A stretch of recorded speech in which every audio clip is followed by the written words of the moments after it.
Pessoal, seguindo aqui com o nosso segundo vídeo da aula de hoje.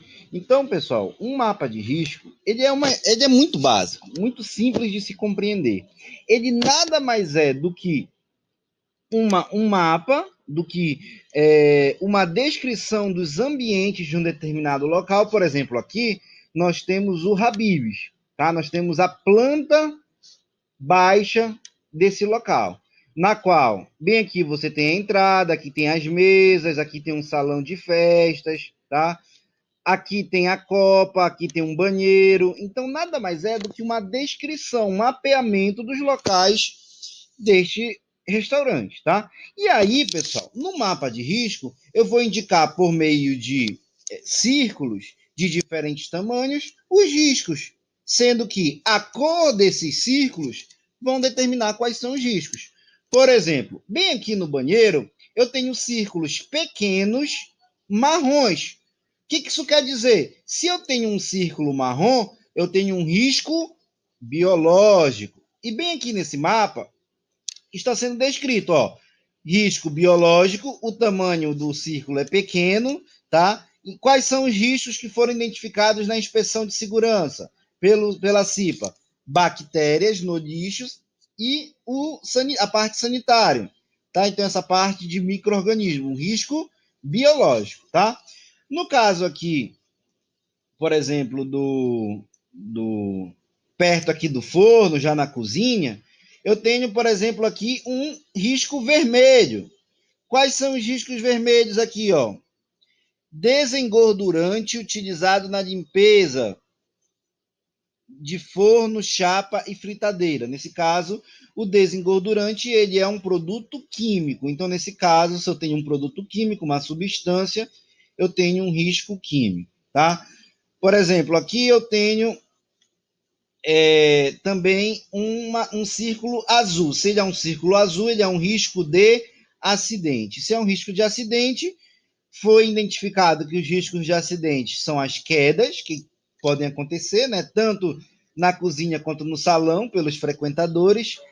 No caso aqui também da cozinha, queimaduras, limpezas de chapa, fritadeiras e fornos, tá? Então, isso aqui nada mais é do que um mapa do restaurante, tá? E a identificação dos riscos, sendo físico, químico, biológico, ergonômico e de acidente, nas diferentes intensidades, pequeno, médio ou grande, tá? Então, pessoal, isso aqui é um mapa de risco, né? Vocês podem ver como que elaborar um mapa de risco é simples.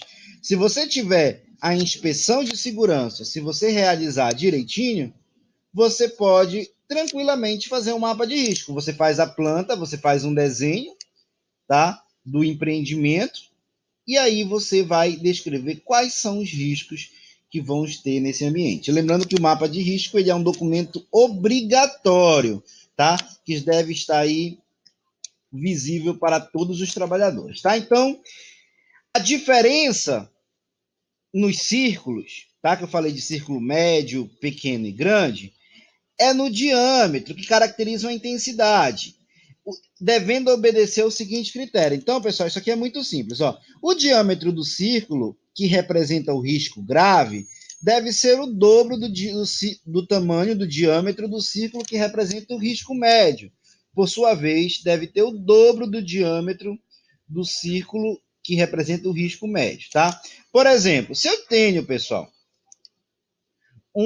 se você estiver fazendo no seu mapa um círculo, por exemplo, de 2,5 para o risco pequeno, você vai duplicar para fazer o círculo do risco médio, que nesse caso o dobro de 2,5 é 5 centímetros. No caso, para você fazer o risco grande, ele vai ter que ser o dobro do risco médio. Então, o dobro de 5 centímetros ele tem que ser de 10 centímetros, tá? Então, aqui é a forma como você vai representar os círculos que vão estar aí no seu mapa de risco, tá? Então, essas informações são básicas. Aqui, ó, o círculo pequeno, esse deve ser o dobro do pequeno, o risco médio, e o dobro do médio, o risco grave, tá? E os diferentes riscos do ambiente de trabalho, você vai representar pelas diferentes cores, tá? Quando o local tiver mais de um risco,